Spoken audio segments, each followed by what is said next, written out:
Graças a Deus. Amém, então, irmãos? Continuando nosso assunto, nós estamos falando, irmãos, da nossa nova realidade em Cristo, né?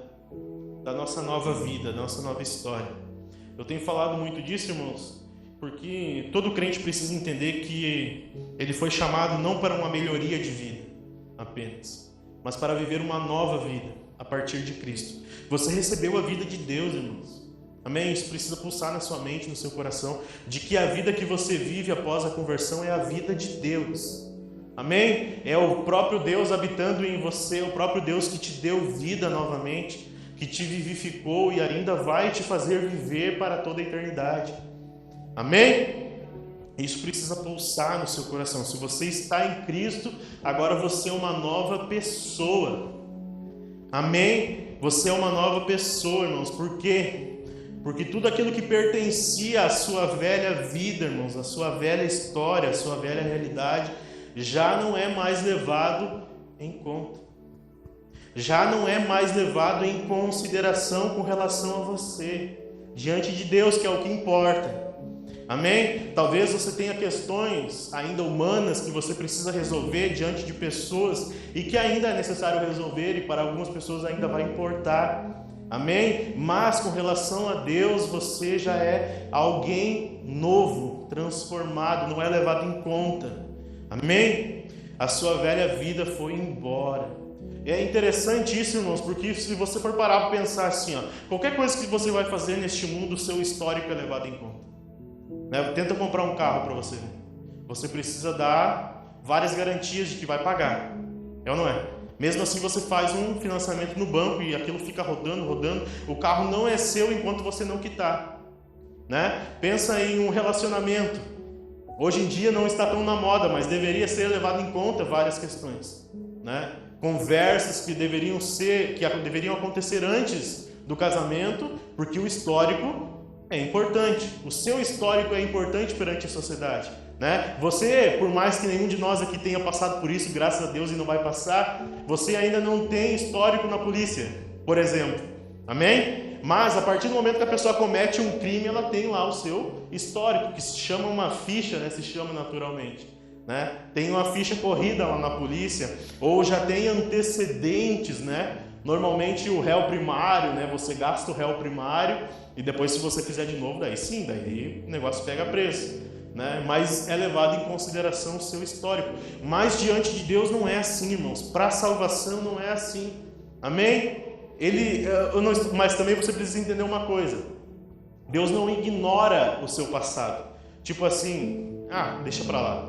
Não, você sabe que o seu histórico, a sua culpa, a sua condenação, a sua dívida, os seus pecados foram colocados sobre quem? Sobre Cristo, lá na cruz, 2000 anos atrás. Quando ele morria naquela cruz há 2000 anos atrás, ele morria por você que está aqui hoje. Amém? Você consegue entender a magnitude desta obra, irmãos? O sacrifício de Cristo é perfeito, é eficaz, de uma vez por todas. Ele não está morrendo, ele já morreu e ressuscitou. Amém? Então o seu histórico foi colocado lá, as suas dores foram colocadas lá, a sua culpa foi colocada lá. Amém? Aquilo que necessitava de perdão foi colocado em Cristo. Não significa que ele ignorou o seu histórico, mas ele pagou, ele cumpriu, ele quitou a sua dívida. Amém? Ele apagou o seu histórico. Ele apagou a ficha de dívida que existia no seu nome e te deu uma nova realidade, uma nova identidade. A partir de Cristo, você continua sendo o Felipe, o Nicolas, a Fernanda, amém? Mas agora com o sobrenome de Deus, em Cristo Jesus. Amém? Isso é interessante, irmãos, porque o seu passado agora aponta para uma pessoa que não existe mais. Para uma pessoa que morreu, né? O seu passado aponta para uma pessoa que morreu legalmente, essa pessoa não existe mais. Primeiramente, irmãos, quem morreu por você? Os seus pecados apontam para alguém que morreu no seu lugar, Jesus Cristo. Amém? Que se fez sacrifício em seu lugar, que te substituiu numa cruz que você merecia carregar, que você merecia morrer de braços abertos. Ele te substituiu. Amém? Então o seu passado aponta para o sacrifício, mas também aponta para a pessoa que você era, que já não existe mais, porque ela morreu quando desceu as águas do batismo. Nós falamos disso há algum tempo atrás aqui, começamos esse assunto em cima disso, por causa do batismo, amém? Que você sepulta o velho homem, amém? Simbolicamente, ao descer as águas do batismo, você está enterrando com Cristo aquilo que você era antes, aquilo que dizia a seu respeito antes da salvação, a sua velha realidade, amém? Legalmente já não existe mais, irmãos. O velho homem já não existe mais, amém? Aquilo ficou para trás e eis que tudo se fez. Amém. Então, irmãos, ser nova criação, nova criatura implica em ter uma nova realidade. Desculpa, uma nova identidade. Você recebe agora, depois da conversão, irmãos, o RG do céu. Amém? Você recebe a sua certidão de nascimento espiritual. Que está lá, o pai do fulano é Deus. Amém? O pai do fulano, do ciclano e do beltrano agora é Deus. Amém, irmãos? É isso, irmãos, que a Bíblia diz, é o que ela quer dizer quando fala a respeito de tudo se fez novo. Ou se fez uma nova realidade, algumas Bíblias traduzem. Amém? É uma nova identidade em Cristo Jesus. Isso é importantíssimo, irmãos, porque soluciona uma série de problemas existenciais que nós temos. A pergunta aquela filosófica, irmãos, de onde viemos, quem nós somos, para onde vamos, o que estamos fazendo, são perguntas que você só consegue responder a partir de Cristo. Amém? Ele te dá um propósito para a existência, ele te diz para o que você foi chamado, para o que você foi criado. Ele te coloca para dentro de uma família que talvez, aqui, irmãos, a maioria de nós teve uma família estruturada desde pequeno, mas tem pessoas que se achegam para Cristo e que tiveram seu lar arrasados, tiveram que crescer em um ambiente que não era saudável para eles, tiveram que crescer em um ambiente de oposição quando resolveram entregar as suas vidas a Jesus. Amém? Então o que ele faz? Ele te coloca para dentro de uma nova comunidade, para uma nova família, para que você possa compartilhar com novos irmãos, amém? Que também são novas criaturas como você e que também estão passando por um processo de conversão, de amadurecimento espiritual, e você pode compartilhar as suas dores, você pode compartilhar aquilo que doía antes e hoje não dói mais, ou talvez ainda dói um pouco, e você pode dizer como Cristo está transformando aquilo na sua vida, como Ele está cobrindo com graça a sua multidão de pecados, como Ele está preenchendo o vazio do seu coração, que antes você não encontrava razão para nada. Quantas pessoas, irmãos, se converteram em face ao suicídio, porque tiveram um encontro com Jesus de tal forma, irmãos, um encontro tão grande, que preencheu aquela lacuna da existência, que tinha levado ele talvez até a ponta de um precipício para se jogar. Você pode ver isso. Amém? A Bíblia diz assim, que nós não andamos por vista, nós andamos por fé, mas a fé em Cristo, irmãos, ela é tão grande que ela entra na nossa existência, ela começa a fazer parte da nossa história de tal forma que você vê as coisas se transformarem ao seu redor.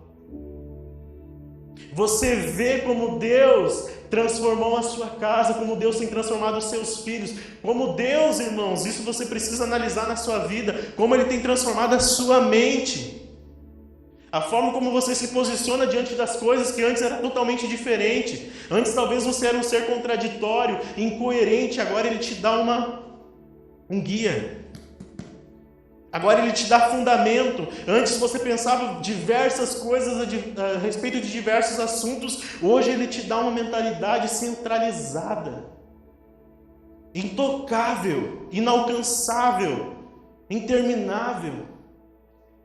Você não está mais diante da sua existência, diante da sua realidade, dizendo o que eu faço agora. Você pega a sua Bíblia e diz o que a Bíblia diz que eu sou.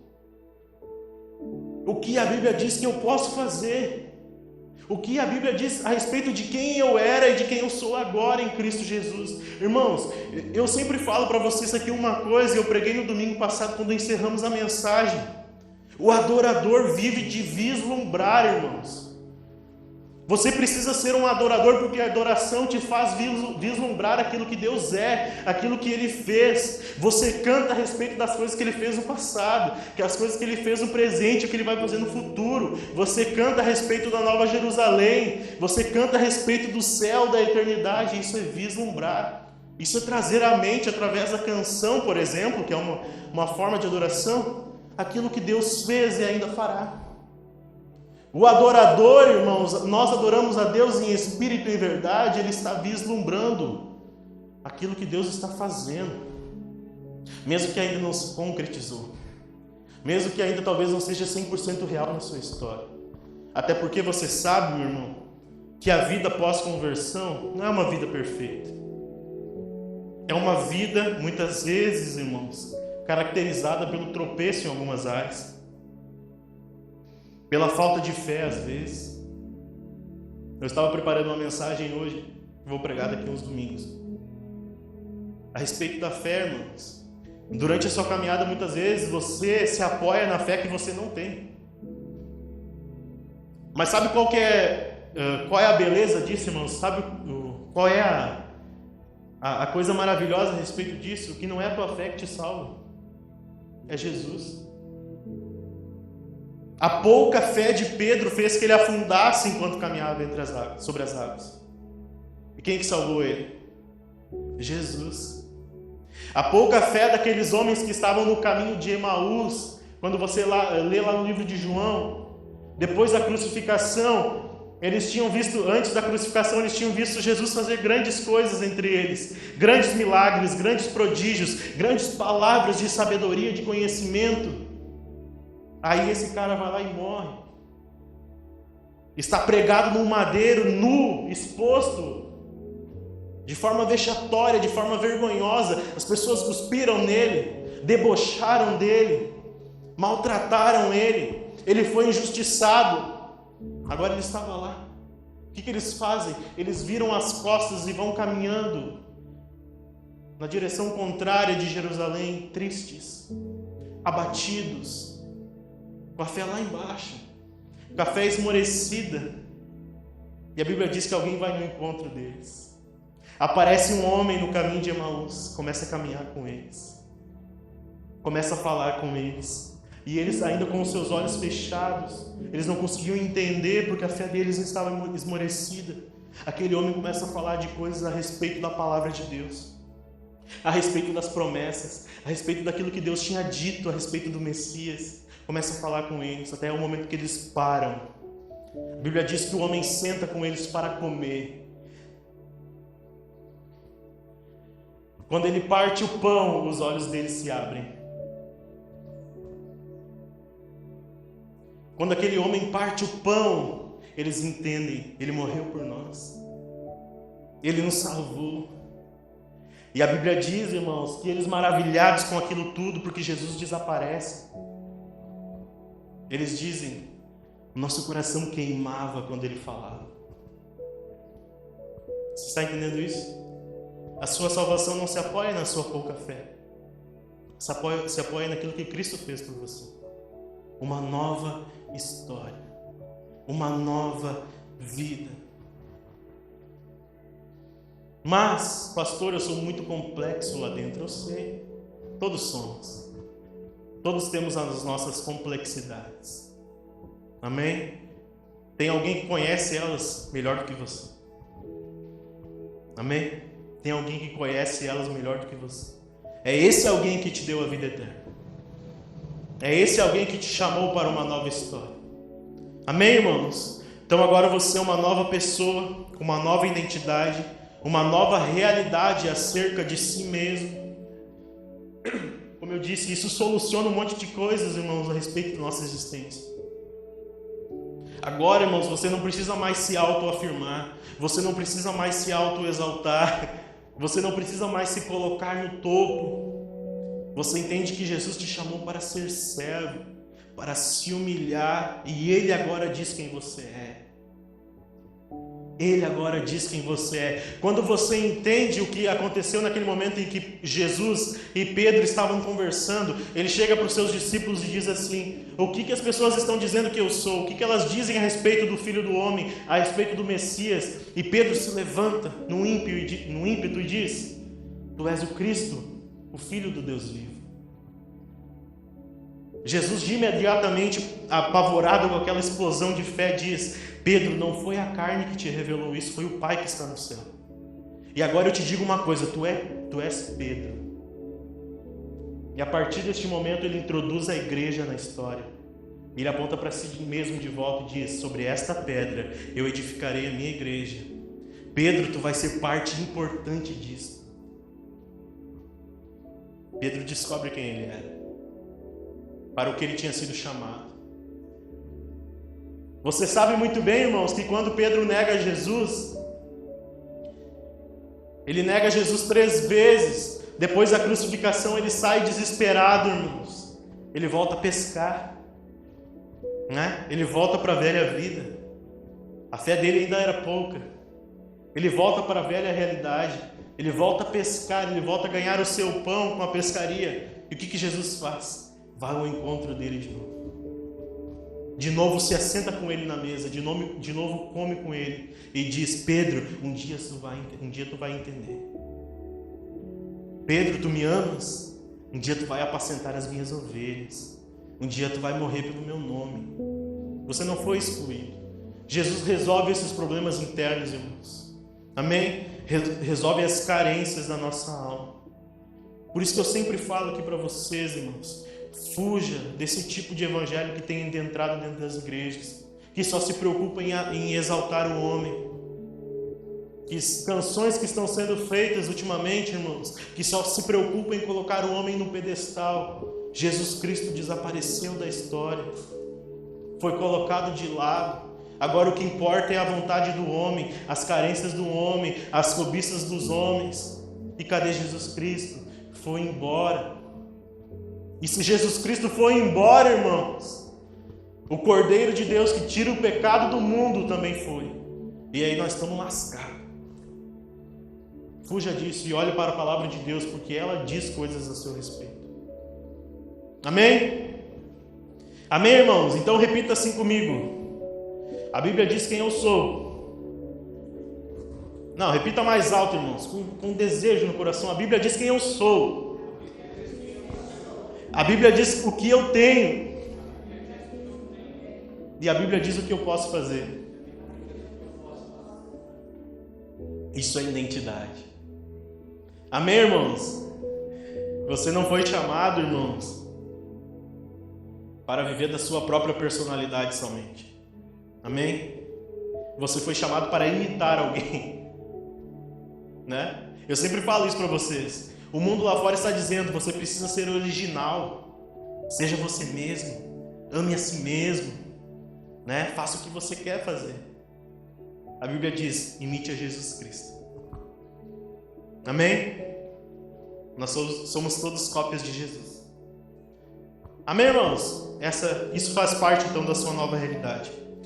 Quando a palavra de Deus, irmãos, diz então que tudo se fez novo, como eu disse antes, ela não quer dizer, irmãos, que você foi melhorado apenas. Porque alguns entendem dessa forma, infelizmente. Muitos acham, irmãos, que Jesus Cristo entrou na vida dele apenas para que ele seja um pouco melhor, que ele seja um cara mais legal, apenas. Ou para que ele seja bem sucedido, para que agora, a partir de em diante, a vida dele financeira seja maravilhosa. Tem algumas pessoas que pensam nisso, irmãos, que Cristo entrou apenas para melhorar aquilo que eu já era, quando na verdade a Bíblia fala de uma incisão no coração, né? De um corte que é feito para retirar o órgão e colocar um novo. A Bíblia fala de uma gestação espiritual, irmãos. Você nasceu de novo, você é gerado a partir de Cristo, pelo poder do Espírito Santo. Não é apenas melhorar, irmãos, como remendar um pneu de um carro. Esses dias furaram o meu pneu e não deu para remendar, né? Furaram e fui lá, não deu, não rolou. Mas quando fura o seu pneu assim, ó, um furo superficial, você vai lá e remenda, né? E fica quase que... Mas não é assim, irmãos. Você não foi recalchutado. Você não foi recondicionado, né? O Taylor sabe comprar peças recondicionadas para o carro, são mais baratas, né? Elas não são novas, mas servem até um tempo, né? Não foi assim que aconteceu conosco, irmãos, de forma alguma. Amém? Nós recebemos algo, irmãos, que nos recriou. Amém? Nos recriou, você foi refeito. Há uma nova realidade a seu respeito. A Bíblia agora está dizendo: ande conforme ela, viva a partir dela. Amém? Você entra pela porta, irmãos, e te é apresentado um caminho. Ele te apresenta agora uma nova estrada para você seguir, que não vai mais te levar para o abismo, não vai mais te levar para o inferno. Não é apenas melhorar de vida, irmãos, é ser feito de novo. Amém? É ser feito de novo. Como você sabe, irmãos, nós viemos falando até aqui, antes de você ser recriado por Cristo, né, na sua velha realidade, na sua velha vida, você era escravo do pecado, né? Você já sabe disso, nós temos falado bastante. Mas agora, irmãos, você sabe também que há uma nova realidade para a sua vida com relação ao pecado. Ele já não tem mais domínio sobre você, você já não é mais escravo. Amém? Todos entendem isso já, né? Nem o pecado, irmãos, nem o diabo, que já está derrotado, nem as consequências do pecado. Quais as consequências, por exemplo? A enfermidade, a dor, a miséria, todas as formas de males, de maldições que operam, irmãos, nessa realidade terrena. Você já não é mais escravo delas. Amém? Você já não anda mais conforme, irmãos, os preceitos deste mundo. Amém?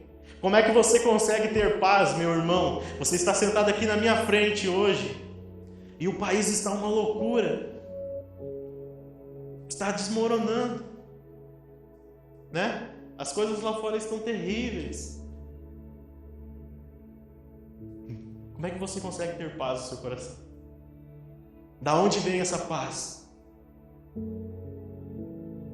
Eu falei aqui na terça-feira, irmãos, a palavra de Deus nos mostra que Deus está nos levando e Ele está transformando isso em nós, para que a gente possa entender que Ele está nos levando para algo que é transcendente, algo que é além da sua realidade, algo que vai além das estruturas humanas e terrenas. Você pode estar sim preocupado com o seu país, deve, inclusive, você deve orar, deve jejuar, deve pagar o preço, mas a sua pátria está no céu. Amém? A sua pátria está no céu. Você olha e diz: Jesus Cristo está vindo me buscar. Aliás, a gente diz algo maior ainda: Jesus volta logo. Né? Você canta Maranata, vem de uma vez. Eu estou ansioso por isso. Amém? É esse tipo de coisa, irmãos. Nada mais nos abala aqui no quesito terreno, na realidade. Nada mais nos abala, irmãos. Nada tira a nossa fé de Cristo. Amém? Nada abala a nossa estrutura. A Bíblia diz: 10.000 caem ao seu lado, né? Eu sempre esqueço que lado que é, o 1.000 e o 10.000, mas você entendeu. Nós não seremos atingidos, irmãos. Não é de que você nunca vai ter problemas. Não é de que você nunca vai ter um problema financeiro ou você vai ter uma doença. Não é porque você nunca vai passar por uma tristeza muito grande, não é isso. Você não será atingido a longo prazo, porque independente do que acontece nesta terra, você será levado para um lugar que é perfeito. Amém? Então, irmãos, essas coisas já não têm domínio sobre nós. Nós passamos a usufruir, irmãos, de bênçãos, como o apóstolo Paulo diz em Efésios, nas regiões celestiais, onde nós estamos assentados com Cristo. Amém? Tá, eu trouxe vocês até aqui, irmãos, que eu quero introduzir um assunto a respeito do que a Bíblia diz ao nosso respeito e de como isso parece contraditório às vezes. Então abra comigo lá em João 17.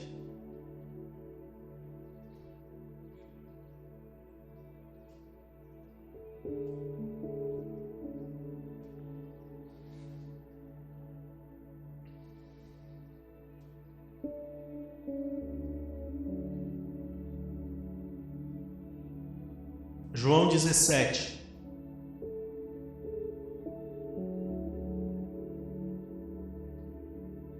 Amém?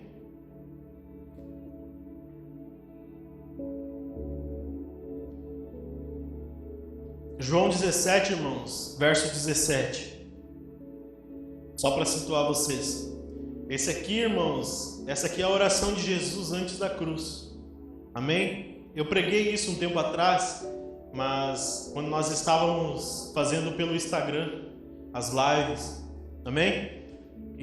Mas eu quero pregar novamente daqui a um tempo. Esse trecho aqui é chamado de a oração sacerdotal de Jesus. Ele orando sobre a igreja, né? Ele diz assim no verso 17: santifica-os na verdade, a tua palavra é a verdade.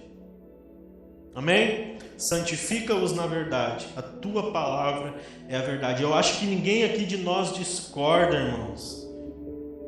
Talvez, mesmo que você ainda não compreenda isso muito bem e ainda está gatinhando nesse sentido, mas nenhum de nós aqui discorda, irmãos, até porque se discordasse não estaria aqui, que a Bíblia é a palavra de Deus. Amém? Ninguém aqui de nós discorda disso, discorda que esse texto, que o que contém nessas páginas que foram organizadas, irmãos, contém a palavra sagrada de Deus. Amém? Acho que nenhum de nós aqui discorda. Como eu disse, a Bíblia diz coisas ao nosso respeito, mas muitas vezes, irmãos, na nossa caminhada de cristão, nessa vida de aperfeiçoamento em direção à vida eterna, muitas vezes parece, irmãos, que aquilo que a Bíblia diz a nosso respeito não se cumpre. Parece que muitas das coisas que a Bíblia cita a respeito da nova realidade em Cristo, parece que a gente não experimenta na nossa existência. Parece que a gente não usufrui. E nós somos muitas vezes tentados a pensar que aquilo não é verdade. Como que a Bíblia pode dizer coisas maravilhosas a respeito da nova criatura e eu nunca experimentei isso, ou não estou nem perto de experimentar isso? Isso nos leva a pensar que há uma certa contradição nas coisas que a Bíblia diz a nosso respeito. Por quê, irmãos? Como eu disse, muitos crentes podem, irmãos, falar a respeito disso, que na verdade na prática, na sua vida diária, irmãos, no seu cotidiano, parece que muito daquilo que a palavra diz a nosso respeito não se cumpre, não acontece, não se encontram na nossa existência, estão tão distantes, porque você pode, digamos assim, um casal se converte, irmãos, e daí os dois começam a ser bombardeados com o Evangelho, com a palavra de Deus, e eles começam a ver o que a Bíblia diz a respeito deles, e daí o casal, um olha para o outro e diz: mas a Bíblia diz tanta coisa a respeito da nova criatura, mas esse cara aí, o cabra não muda, né? O cabra não muda, está sempre do mesmo jeito, ele já é nova criatura, porque eu me batizei com ele. Mas por que a gente não está experimentando isso? Por que ele ainda é tão grosso? Por que ele ainda é tão cavalo? Por que ele ainda briga tanto, reclama de tudo? Por que ele deixa a toalha molhada em cima da cama? E você começa a fazer comparações com o que a Bíblia diz e com a nova criatura que está se formando, porque normalmente é assim, né? A gente olha só para o lado, né? A gente não olha para si mesmo, a gente faz uma comparação. A Bíblia diz isso, vamos analisar. Eu chamo isso de a síndrome de Homer Simpson, que certa vez ele disse assim: a culpa é minha, eu coloco em quem eu quiser. Muitas vezes nós somos assim, irmãos, né? E a gente acaba vendo que a Bíblia diz coisas a nosso respeito, diz coisas a respeito da nossa vida em Cristo, e que muitas vezes não acontecem, né? E daí você pensa assim: eu sei que a palavra de Deus é a verdade, eu sei que Deus não mente, Ele não pode mentir porque é contra a natureza dele. Ele mesmo disse que jamais mentiria. Ele mesmo diz que os homens podem mentir, mas ele não mente. Deus não é homem para que minta, a gente repete. Então por que, né? O que acontece? Por que dessa contradição?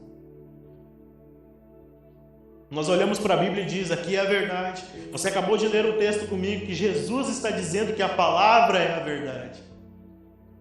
Amém? Então, se a palavra é digna de toda confiança, irmãos, por que nós não estamos vivendo essa nova realidade? Por que parece que ainda tem coisas da velha vida?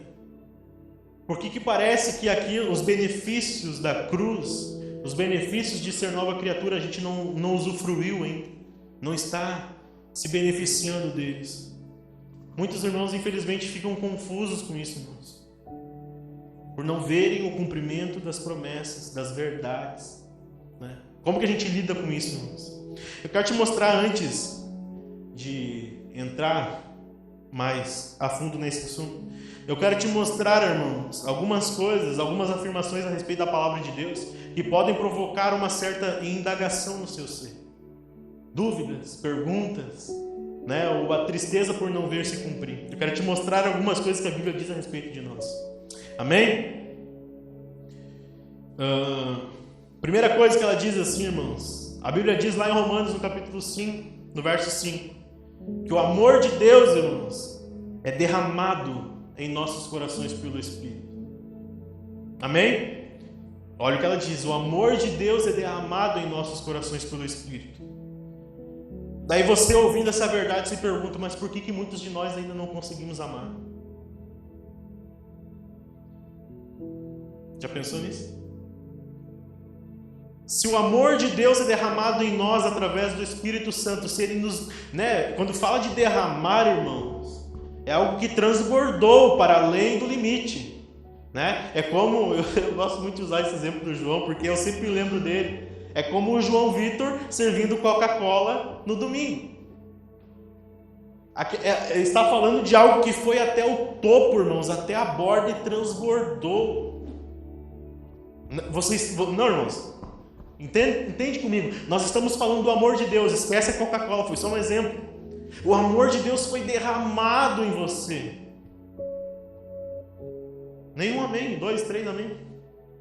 Derramado, irmãos. Transbordou. Por que muitos de nós ainda têm dificuldade de amar?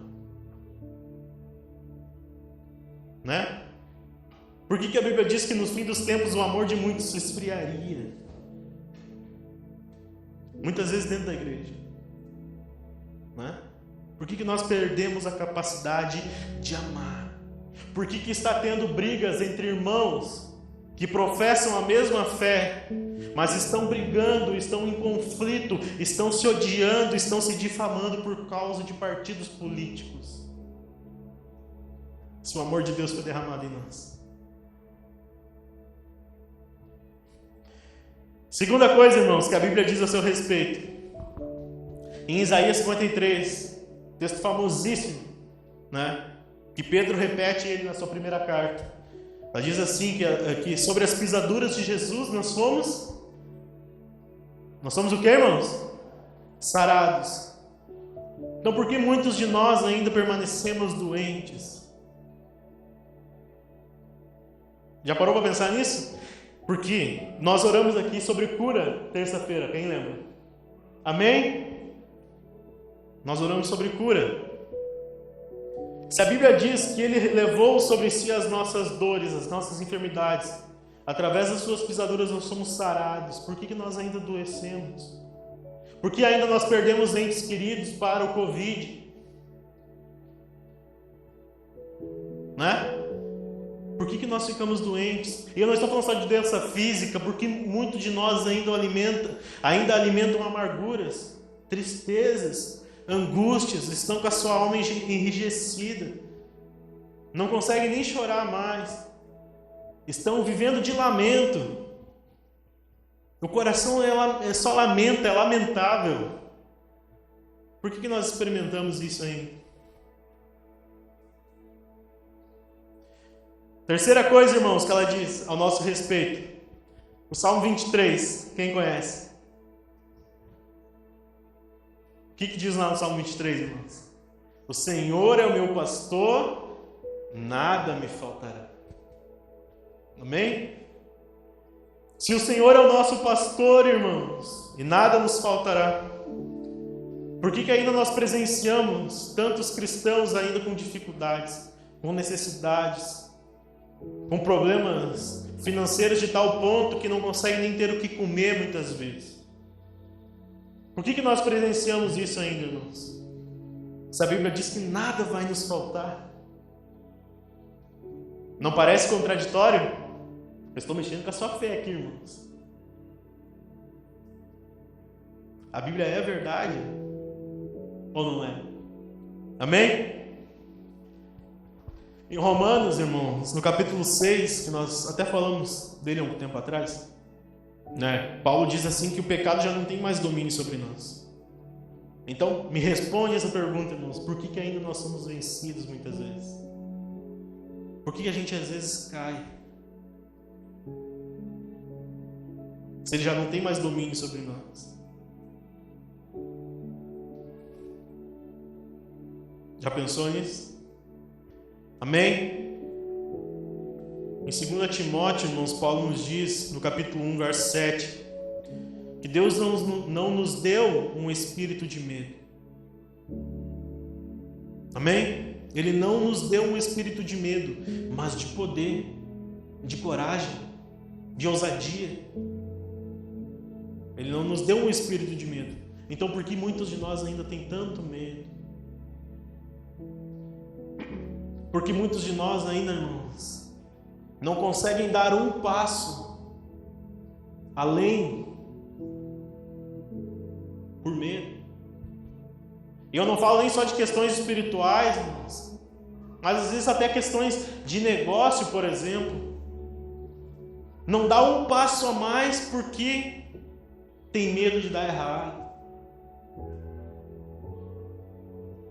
né? Por que nós ainda padecemos de tanto medo? A Bíblia diz assim, irmãos, no Salmos 27, o Taylor cantou até antes ali, né? Ela diz que o Senhor é a força das nossas vidas. O Senhor é a força das nossas vidas. E por que muitos de nós ainda vivem tão fracos? Porque muitas vezes nós estamos tão abatidos. É engraçado, irmãos, porque no mesmo livro de Salmos, o salmista canta a respeito disso. Por que você está abatido, ó minha alma? Por que você se sente tão fraca? Né? É interessante isso, irmãos. Né? Eu mesmo, quando a gente voltou a orar aqui nas terças-feiras, eu li um texto com vocês, lá em Tiago, que Tiago diz a respeito, irmãos, da oração, né, instruindo a perseverar. Ele diz assim: peguem um exemplo de Elias. Elias orou para que não chovesse, e não choveu por 3 anos e meio. Depois ele orou de novo para que cessasse a escassez e voltou a chover. Louco isso, né? Imagina experimentar este nível de poder, de agir sobrenatural de Deus sobre a sua vida através da oração. E Tiago diz assim: este mesmo Elias que andou pela fé, que orou e creu e Deus fez, Deus realizou, esse mesmo Elias se escondeu numa caverna, pediu para que Deus o matasse. Esse mesmo Elias não terminou o seu ministério e Deus teve que levantar Eliseu às pressas, porque Elias queria a morte. Esse mesmo Elias, irmãos, quando uma mulher chamada Jezabel veio contra ele, ele fugiu para o deserto. Daí quando ele chegou no deserto, ele disse: Senhor, me mata. Era só ter ficado lá. Jezabel ia fazer o serviço, se ele quisesse morrer. Meio bipolar, né? Esse mesmo Elias orou e Deus respondeu. Amém? É estranho isso, né, irmãos? Parece contraditório, né? A Bíblia diz, irmãos, que o justo, ele é ousado como um leão. Em Provérbios 28. Ousado como um leão. Mas por que às vezes nós estamos tão covardes? Por que nós temos falta de coragem, né? Covardia é ausência de coragem, talvez, né? Se nós somos ousados como um leão, o rei da selva, imponente, majestoso. São algumas coisas, irmãos, né? Tem mais aqui, mas eu já estou encaminhando para o fim. Amém? Eu quero que você fique pensando nisso, irmãos, durante essa semana. Amém? Por que a Bíblia diz coisas a nosso respeito e parece que elas não estão acontecendo de imediato? Por que eu estou trazendo isso, irmãos? E aqui eu encerro. Porque nós temos que aprender a perseverar, né? O salmista diz: esperei com paciência em quem? No Senhor. Ele se inclinou para mim e ouviu o meu clamor. Mas ele diz: eu esperei, cara, com paciência. É até redundante isso, porque quando você fala de paciência, você está falando de espera. Ele diz: esperei com paciência. Ele poderia ter dito: fui paciencioso. Mas ele está dando ênfase à espera. Ele está dando ênfase ao imediato que não foi. Porque nós somos assim, nós queremos para ontem. Nós queremos para ontem. Não é? Eu até estava falando com uma pessoa, eu e a Brenda estava falando com uma pessoa esses dias. Uma situação complicada, né? Na família. Né? Eu disse para essa pessoa: não é de uma hora para outra. As coisas têm um começo, para um dia ter um fim, né? Tem que começar, tem que iniciar. Faz hoje. Você talvez não vai ver resultado daqui uma semana, nem daqui um mês, nem daqui um ano, mas comece. Porque nós, irmãos, nós não começamos a caminhada com Deus baseado em falsas promessas. Nós não começamos a nossa caminhada com Deus em coisas rasas.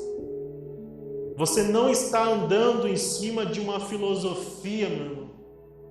Ninguém vai para a morte, ninguém vai para a cova do leão tentando defender as teorias de Aristóteles, de Sócrates. Mas os crentes iam para a morte por causa daquilo que Jesus disse.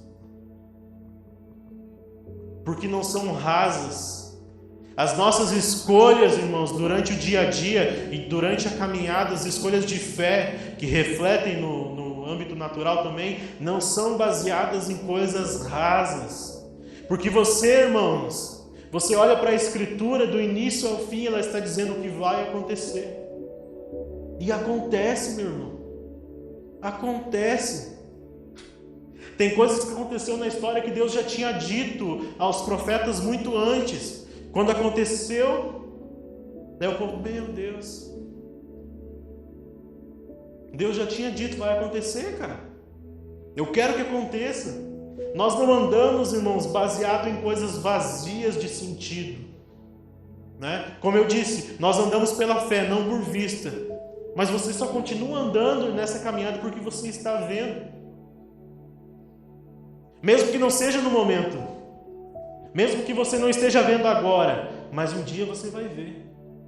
Amém? Porque aquilo que ele disse ao seu respeito já começou, como Paulo diz em Filipenses, no capítulo 1. Aquele que começou a boa obra, ele vai terminar. Né? Não é, irmãos, a partir do momento da conversão que tudo vai se tornar mil maravilhas na sua vida. Você começa a caminhar em direção a um processo de aperfeiçoamento, né? Você ganha coisas novas porque renunciou coisas antigas. E essa caminhada é assim, né? Como, se não me engano, Spurgeon dizia: eu descobri depois do batismo que tenho que matar o velho homem todos os dias. Todos os dias são dias de renúncia. Dias de renunciar à carne, dias de renunciar ao eu, dia de renunciar às vontades, os desejos, as cobiças, aquilo que não é prioritário, aquilo que está me atrapalhando, aquilo que está me distraindo. Todos os dias são dias de renúncia. Por quê? Não é simplesmente largar e não ganhar nada em troca. Você renuncia a coisas velhas para ganhar coisas novas. Amém? Amém, irmãos? Você recebeu um vinho novo. Jesus mesmo disse, irmãos, acho que é em Mateus 13, depois você confere em casa se você quiser.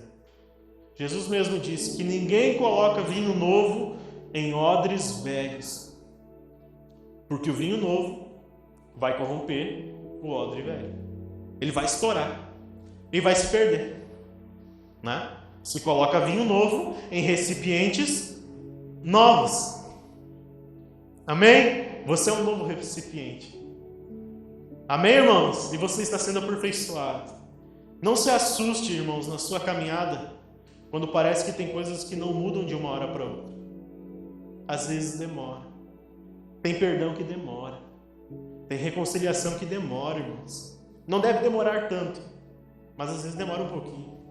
Eu sempre conto, e aqui eu encerro, o testemunho daquele pastor, irmãos. Ele passou, se não me engano, foi 58 anos orando por um amigo. 58 anos, irmão. A vida dele praticamente toda. Ele era um cara de oração, que tinha um canto de oração em casa. E naquele canto de oração ele tinha um caderno. E naquele caderno ele orava, ele escrevia o nome das pessoas pelas quais ele estava orando. E quando se concretizava aquilo pelo qual ele estava orando, né, ele fazia anotação. E o nome deste amigo estava nesse caderno há mais de 50 anos. Que era para conversão, esse amigo não era crente, né, não tinha se convertido a Jesus Cristo. E ele perseverando, orando, o nome lá no caderno, oração, mais de 50 anos orando, e o cara não se converte até que ele morre. Né? Ele morre. No dia do velório, irmãos, que foram enterrar ele levaram junto o caderno. Esse amigo ainda não tinha se convertido. Chegou no velório, pegou o caderno, abriu o caderno quando viu o nome dele na lista. Ele se converteu. Depois da morte, irmãos, daquele que estava orando. Plantou e colheu. Amém? Vai além de nós, irmãos. Não é sobre nós, é sobre Jesus. Amém? Se coloque de pé.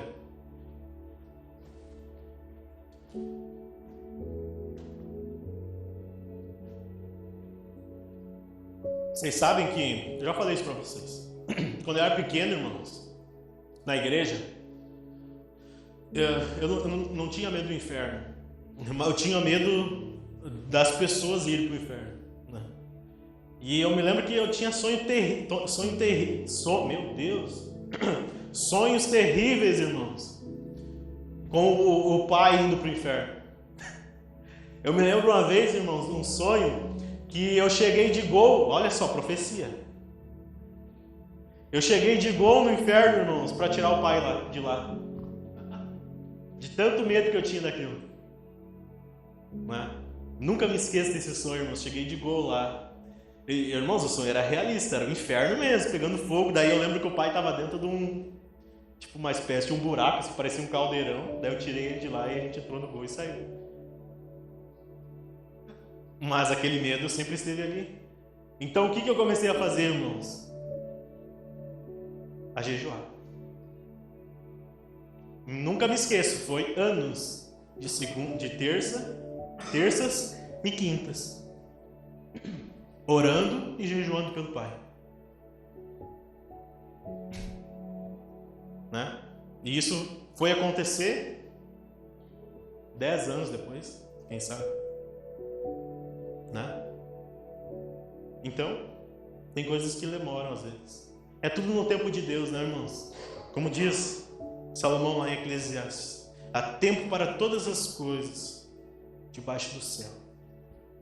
Amém? Há tempo de plantar, há tempo de colher, há tempo de abraçar e deixar de abraçar, né? Há tempo de juntar pedras, há tempo de espalhar pedras. Há tempo. Feche seus olhos. Senhor Deus, neste momento, Pai, nós te agradecemos pela Tua palavra, por tudo aquilo que o Senhor tem semeado no nosso coração e que nos dá a convicção que nós não estamos andando, Pai, em um monte de nada, como se não estivesse sobre os nossos pés, ó Pai, estrutura.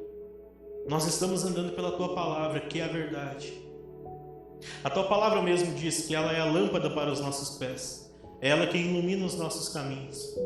Nós não andamos por vista, Pai. Nós andamos por aquilo que cremos, nós andamos pela fé. O justo viverá pela fé. Nós andamos pela fé, Jesus. E essa fé em Ti é tão grande, Pai, que nós estamos vendo, que nós estamos experienciando na nossa existência, Pai. O Senhor tem feito coisas grandes e ainda vai fazer. Por mais que muitas delas ainda não se cumpriram, nós cremos, ó Pai, que um dia tudo será perfeito. Um dia, Senhor, o Senhor virá e a plenitude das Suas promessas virão, e a gente vai poder experimentar na totalidade, Pai, aquilo que o Senhor preparou para aqueles que Te amam e que andam segundo os Teus propósitos. Que possamos aprender, Jesus, que estamos numa caminhada de aperfeiçoamento, e que um dia aquilo que é imperfeito será substituído, ó Pai, por aquilo que é perfeito. Em nome de Jesus, que possamos crer nisso, que mesmo, Pai, quando talvez nós estejamos esmorecidos ou a nossa fé parece insuficiente, Pai, que possamos ainda crer e acreditar e confiar que independente da nossa fraqueza, Pai, o Senhor é forte, é poderoso, nos ama e tem coisas grandes preparadas para nós. Em nome de Jesus. Abençoa o lar de cada irmão que está aqui nessa noite, ó Deus. Que eles tenham um resto de semana abençoado. Que eles possam estar aqui na Tua casa no domingo às 19h30. Que possamos estar reunidos em Teu nome para Te adorar, ó Deus. Abençoa, protege, Pai, porque nós estamos vivendo dias difíceis em nosso país. Nos ajuda, Senhor, que possamos também orar, ó Deus, pela nossa nação. Em nome de Jesus, crendo que o Senhor fará o que é melhor. Porque o Senhor sabe de todas essas coisas, o Senhor conhece todas as coisas, e nada foge do Teu controle, ó Pai. A nossa confiança está em Ti, Pai, e não em homens que são falhos. Em nome de Jesus, ó Deus, abençoa cada família, cada lar, as pessoas que ficaram em casa, ó Deus. Que cada um aqui entre nós possa chegar no seu lar neste momento, Pai. Quando for para o seu lar, para a sua casa, possam carregar a Tua presença, levar a Tua presença, e que ela possa transbordar, Senhor, nos familiares. Em nome de Jesus, nós oramos também pelo nosso batismo, Pai, que já está com data marcada. Em nome de Jesus, ó Pai, nos ajuda, Pai. Nos ajuda, ó Deus, para que esse momento seja especial, ó Pai, para que seja um momento de nova vida, de nova realidade, de uma nova, Pai, criatura, em nome de Jesus. Que as coisas velhas fiquem para trás, que possamos continuar fortes, Pai, fortalecidos, e que o dia 10 de outubro seja um dia especial na vida de pessoas, ó Pai, em nome de Jesus, ó Deus. Assim nós Te pedimos e Te agradecemos, em nome do Pai, do Filho e do Espírito Santo de Deus. Amém, irmãos? Deus abençoe a sua vida, em nome de Jesus. Até a próxima.